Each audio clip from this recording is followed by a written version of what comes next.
and adversity and pain and suffering, if it's for a goal, is a good thing. On a humid Tulsa night at the Conference USA Track Championships, Josh Butts is about to run the final race of his collegiate career.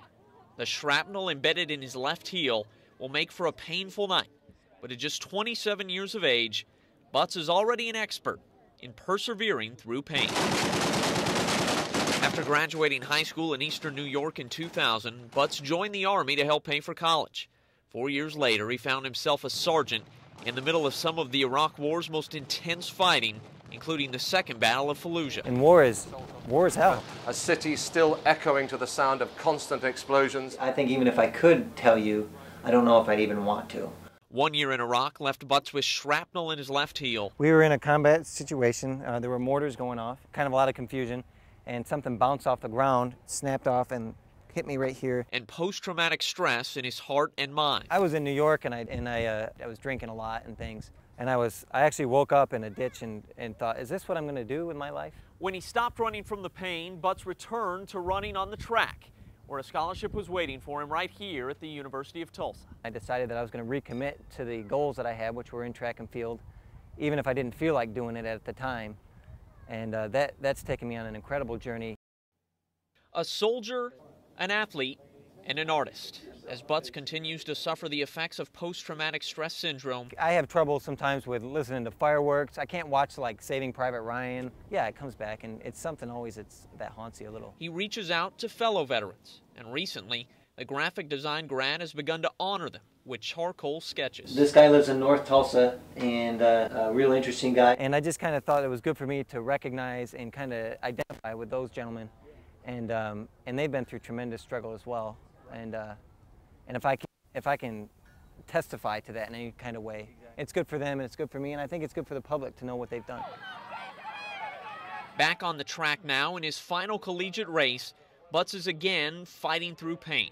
A fourth-place finisher in the grueling 3,000-meter steeplechase at last year's conference championship, increased pain in that foot this year has kept Butts from running his favorite race until now. And that's really the deal. I don't know how the race is going to go. I'm going to give it my all. I don't know how not to. 10 minutes and 11 seconds after he starts, Butts crosses the finish line in 14th place. His career as a collegiate runner is over.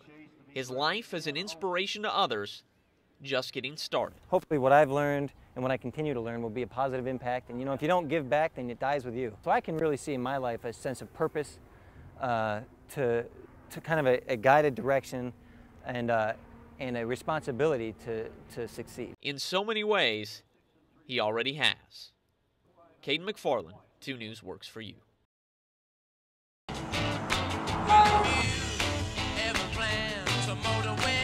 It's the song that captured this man's imagination. The Rolling Stones came in my life in 1964, and they came in with the hit Get Your Kicks on Route 66. Get your kicks on Route 66. And 45 years later, Johan Bergmeyer is doing just that. Now, Johan has spent his entire life living in Holland, never been to the U.S., but with his wife's permission, he'll spend his entire summer right here on the Mother Road, on his bike, 50 miles a day from Chicago to L.A. From Chicago to L.A. He's all alone on this journey, but he's not without friends. And they are so friendly and interesting what I'm doing, and I was interesting what they are doing. A retired carpenter and a sportsman. Johan is a former Ironman triathlete and a part-time sports trainer back in Holland. We found Bergmeyer taking video of Chapman Stadium last week. When I stand to the stadium, I feel the breeze and I can touch the feeling of the sporters, what they're doing. His journey started because of music, and the memory of another song is never far away. The very best is Take It Easy from the Eagles, standing on the corner in Winslow, Arizona. That's my trip. On Route 66, Cayden McFarland, 2 News works for you.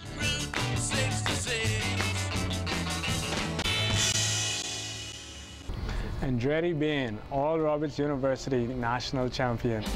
In fact, the native of the Bahamas, the first national champion in ORU sports history. I told Coach Dahl from day one, You know, my goal is to put ORU on the map. My goal is to cause people to want to come to ORU. After winning an indoor national title in the 400 meters last fall, Bain adds the more prestigious outdoor title to his resume over the weekend. To the finish it goes, and it's confirmed now Bain does get the win. Running a personal best time of 44.62 and winning by 100th of a second. Wow, so close. I was determined not to lose. You know, I felt like I worked too hard all season for me to allow a step be the difference between me being a national champion and me just being a runner-up. Once Andretti Bain had his sights on the finish line, look at the force and the determination. Andretti, named after Hall of Fame race car driver Mario Andretti. My dad is a big sports fan. My mother said that she loved the name. She thought that it was catchy. I guess that's kind of divine intervention, you know, to say, okay, you know what, let's name this guy Andretti, you know, a name that represents speed. And after Mario heard about the success of his namesake, he gave him a call and a little advice. He just encourages me to continue pressing on. He encourages me to stay humble.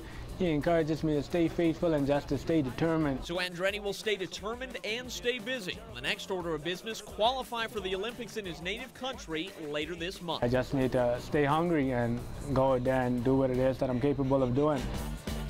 But what he's already done won't soon be forgotten.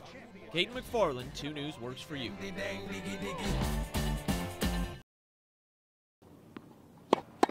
No player in the history of tennis in the state of Oklahoma has accomplished what he's accomplished. And what Arnau Brugues has accomplished has elevated TU tennis to new heights. I try to do my best and I accomplish a lot of good things, and I'm proud of it. Earlier this year, the 3-time All-American became the school's first player to be ranked the nation's #1. It was my goal. He's separated himself as one of the elite in college tennis anywhere in the country. The Spanish export, who played 4 years of pro tennis back home in Barcelona, was lost in translation when he first arrived. I didn't speak a word of English. But the support system he found at TU has made all the difference. In Spain, they treat you more like you're in a factory. And here they care about you as a person. They want you to succeed in and outside the court. A true team player in an individual sport. You know, he bought into the program, and he's basically carried this program on his back for the last 4 years. Arnau has enjoyed Tulsa so much, he's decided to stay. He'll train here when his pro career resumes later this year. But before that, he'd like to do this. I think the goal is nationals. Try to do my best in nationals and try to win it and be #1 at the end of the season.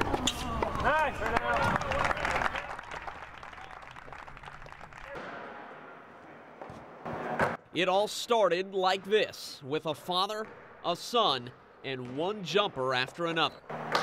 Keaton's a very special player, best player I've ever coached. And one of the best scorers the state of Oklahoma has ever seen. In 4 years at Pawnee, Keaton Page has scored nearly 3,400 points, averaging 40 per game this season. He's in a race with Verdigris senior and longtime friend Rodney Clark to break Ty Harmon's all-time state scoring record.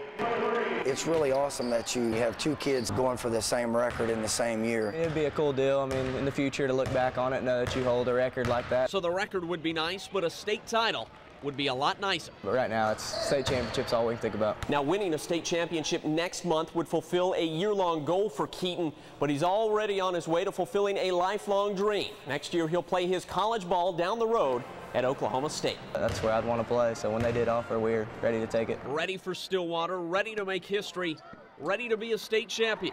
And it all started with a father, a son, and one jumper after another. In Pawnee, Cayden McFarland, 2 Works for You.